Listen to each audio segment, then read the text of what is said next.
Шокирующего инцидента, который произошел в якутском доме инвалидов. Там пациент после 6-часовой прогулки пытался в буквальном смысле достучаться до сотрудников интерната, но дверь ему так никто и не открыл. 42-летний мужчина умер прямо на крыльце учреждения от переохлаждения.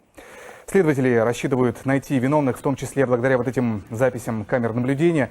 Эксклюзивные кадры оказались в распоряжении нашей программы. На них видно, как мужчина, почему-то без верхней одежды, в обычной пижаме, сидит на коврике возле входа в дом инвалидов. Видимо, тяжело больной человек уже выбился из сил, ведь он пытался звать на помощь, просил открыть дверь, но остался неуслышанным.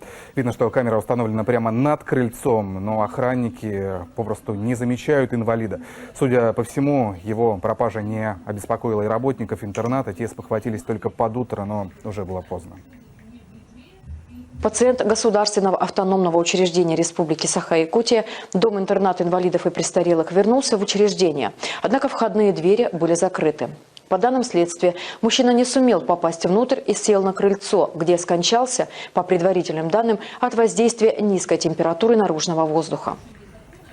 Следователи уже возбудили уголовное дело. Статья «Причинение смерти по неосторожности». В эти минуты в здании интерната проходят обыски.